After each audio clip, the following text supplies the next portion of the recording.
অভয়াকাণ্ডের বিচার সহ 5 দফা দাবিতে এখনো আন্দোলনে অনড় জুনিয়র ডাক্তাররা। লাইভ স্ট্রিমিং না হওয়ায় নবান্নে মুখ্যমন্ত্রীর সঙ্গে বৈঠক তারা বয়কট করল। এরপর ফের স্বাস্থ্য ভবনের সামনে বিক্ষোভস্থলে গিয়ে নিজেদের আন্দোলনে অনড় তারা। এই পরিস্থিতিতে কার্যত মাস্টার স্ট্রোক দিলেন রাজ্যের মুখ্যমন্ত্রী মমতা বন্দ্যোপাধ্যায়। শনিবার 14 সেপ্টেম্বর আন্দোলনের 35 দিনের মাথায় দুপুরে হঠাৎই স্বাস্থ্য ভবনের কাছে জুনিয়র ডাক্তারদের ধর্ণা মঞ্চে পৌঁছে যান মুখ্যমন্ত্রী। মুখ্যমন্ত্রীর এইভাবে ধর্ণা মঞ্চে পৌঁছে যাওয়ার কথা গুণাক্ষরেও কেউ টের পায়নি। এদিন মুখ্যমন্ত্রী ধর্ণা মঞ্চে পৌঁছতেই অভয়ার জাস্টিসের দাবিতে স্লোগান তোলেন জুনিয়র ডাক্তাররা। মুখ্যমন্ত্রী নিজেও বলেন যে তিনি জাস্টিস চান, তবে আপাতত কেসটা সিবিআই দেখছে। মুখ্যমন্ত্রী বলছেন যে ছাত্র আন্দোলন থেকে তিনি নিজেও উঠে এসেছেন। এই ছাত্র আন্দোলনের জন্য তিনি নিজেও অনেক সাফার করেছেন। তিনি বলেন যে আমার পোস্টটা বড় কথা নয়, মানুষের পোস্টটাই বড় কথা। মুখ্যমন্ত্রী আরও বলছেন, শুক্রবার সারা রাত ঝড়জল হয়েছে, আপনারা এই পরিস্থিতিতে আছেন, আমি নিজেও ঘুমাতে পারিনি। তিনি আরও বলছেন যে যদি আপনারা কাজে ফিরতে চান, আমি কথা দিচ্ছি আপনাদের দাবিগুলো কথা বলে সহানুভূতির সঙ্গে স্টাডি করব। আমি অফিসারদের সঙ্গে কথা বলবো। আমি একা সরকার চালাই না, আমার সঙ্গে DG, chief secretary, home secretary সবাই আছেন। আমি আপনাদের বলতে চাই যে আপনাদের ডিমান্ডগুলো আমি ভাববো, চিন্তা করব। যদি কেউ দোষী হয় নিশ্চয়ই শাস্তি পাবে। আমি চাই তিলোত্তমার বিচার হোক। আমি সিবিআইকে অনুরোধ করব 3 মাসের মধ্যে তারা যেন চরম শাস্তির অর্ডার দেয়। আপনাদের কাছে আবেদন জানাবো, আমাকে একটু সময় দিন, আমি ব্যাপারগুলো নিয়ে চিন্তা ভাবনা করব। যদি আপনাদের আস্থা ভরসা থাকে আমার উপর, যদি কেউ দোষী হয় তাকে শাস্তি দেওয়া হবে। আপনারা দয়া করে কাজে যোগদান করুন। আপনাদের প্রতি আমি কোনো অবিচার করব না। কি বলছেন মমতা বন্দ্যোপাধ্যায়, শুনুন। স্টুডেন্ট মুভমেন্ট থেকে উঠে আসা লোক, আমি স্টুডেন্ট মুভমেন্ট, আমি নিজেও অনেক সাফার করেছি জীবনে। আমি জানি আমার পোস্টটা বড় কথা নয়, মানুষের পোস্টটাই বড় কথা। আমি আপনাদের কাছে বলতে এসেছি, কাল সারা রাত ঝড় জল হয়েছে। আপনারা যখন কষ্ট পেয়েছেন, আমিও সারা রাত ঘুমোতে পারিনি, আমারও কষ্ট হয়েছে, আমারও কষ্ট হয়েছে। এই ঝড় জলের মধ্যে আপনারা যেভাবে বসে আছেন, আমার মানসিকভাবে কষ্ট হচ্ছে।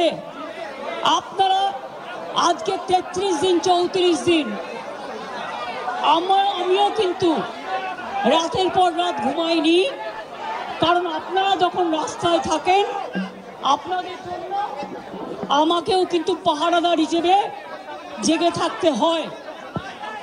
আমি আপনাদের কাছে যেটা বলতে এসেছি, এত ঝড় বৃষ্টির মধ্যে, প্রাকৃতিক দুর্যোগের মধ্যে আপনারা অনেক কষ্ট পেয়েছেন।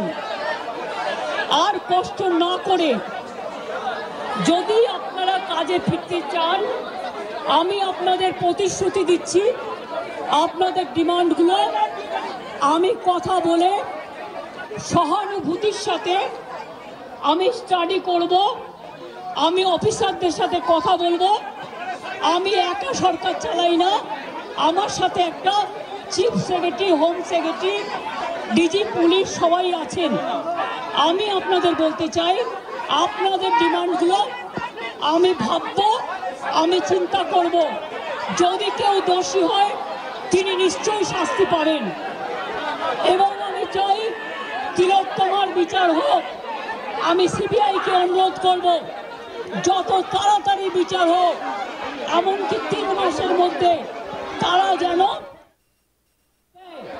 আমি এটা সিবিআইকে অনুরোধ করব আপনাদের প্ল্যাটফর্মে বসে, আর আপনাদের কাছে আবেদন জানাবো, আমাকে একটু সময় দিন, আমি ব্যাপারগুলো নিয়ে আমি চিন্তা ভাবনা করব। যদি আপনাদের আস্থা ভরসা আমার উপর থাকে, আমি কথা বলে সিদ্ধান্ত, অন্তত যদি কাউকে দোষী পাই আমি নিশ্চয়ই নেব। আমি আপনাদের এটুকু বলবার জন্য এসেছিলাম।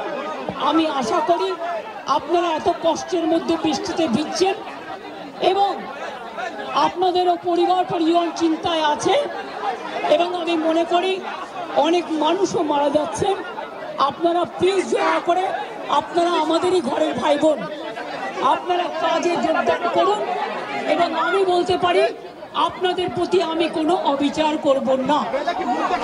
আমি একটা কথা বলে যাই, হাসপাতালের ডেভেলপমেন্ট, ইনফ্রাস্ট্রাকচার, সব কাজ আমরা শুরু করে দিয়েছি এবং করব। আমি সব হসপিটালের রোগী কল্যাণ সমিতিতে আমি কোনো প্রত্যেকটা একদম রাজ্য থেকে শুরু করে সব মেডিকেল কলেজ এবং মাল্টি সুপার হসপিটাল যত রোগী কল্যাণ সমিতি আছে আমি প্রিন্সিপালদের চেয়ারম্যান করব এবং তাতে জুনিয়র ডাক্তারও মেম্বার থাকবে, সিনিয়র ডাক্তারও থাকবে, নার্সও থাকবে, একজন পাবলিক রিপ্রেজেন্টেটিভ থাকবে এবং পুলিশ থাকবে। এই সিদ্ধান্ত আমি নিয়েছি। মুখ্যমন্ত্রী আরো বলছেন যে আপনাদের কারো বিরুদ্ধে আমি কোনো অ্যাকশন নেব না। আমি জানি আপনারা অনেক কাজ করেন, মহৎ কাজ করেন, আপনাদেরকে আমাদের দরকার রয়েছে। কি বলছেন তিনি, শুনুন। কোনো ডাক্তারের বিরুদ্ধে, কারো বিরুদ্ধে কোনো অ্যাকশন নেবার আমি বিরুদ্ধে। আমি জানি আপনারা অনেক কাজ করেন, মহৎ কাজ করেন। আপনাদের ছাড়া সিনিয়ররা, যেটা কিডনি ডিপার্টমেন্টে মারা গেছে, ক্যাথলেটও চেঞ্জ করতে পারে না, ক্যাথেটার চেঞ্জ করতে পারে না। সেই জন্য আপনাদের আমাদের প্রয়োজন। আমি আপনাদের বলবো, আপনারা ভেবে চিন্তে সিদ্ধান্ত নিন। আর যদি আপনারা আমাকে বিশ্বাস করেন, আমি যখন আপনাদের ধর্ণা মঞ্চে আসতে পেরেছি আপনাদের একজন সহযোদ্ধা হিসেবে, তখন মনে রাখবেন যে আমি আপনাদের, যদি আপনারা বিশ্বাস ভরসা রাখেন, বাদ বাকিটাও মনে রাখবেন। আমি আস্তে আস্তে করে, একদিনে তো সব হয় না, করতেও সময় লাগে, আমাকে একটু সময় দিন। আমি নিশ্চয়ই সাধ্যমতো চেষ্টা করব। আমি দুর্নীতির কোনো একটা টেন্ডার কেস আজ পর্যন্ত আমার কাছে আসেনি। কোন রোগী কল্যাণ সমিতি কি কাজ করে এটা আমি জানি না, এগুলো আমার আন্ডারে আসে না। তাও বলি, যদি আপনাদের কোনো কমপ্লেন থাকে, কমপ্লেনের ভিত্তিতে নিশ্চয়ই আমরা তদন্ত করব। এমনিতে বিনা কারণে কাউকে সাজা দেওয়া যায় না। তদন্তে যদি প্রমাণিত হয় আমি নিশ্চয়ই সাজা দেব। আর একটা কথা, সুপ্রিম কোর্টে কেস চলছে, মনে রাখবেন 17 তারিখেও ডেট আছে। আমি চাই না আপনাদের কোনো ক্ষতি হোক। আপনাদের দিদি হিসেবে আপনাদের কাছে আমি অনুরোধ করতে এসেছি। আমি মুখ্যমন্ত্রী নই, আমি মুখ্যমন্ত্রী হিসেবে বলতে আসিনি। সাবস্ক্রাইব করবেন আজ তাক বাংলার ইউটিউব চ্যানেলকে, ফলো করবেন হোয়াটসঅ্যাপ চ্যানেলও।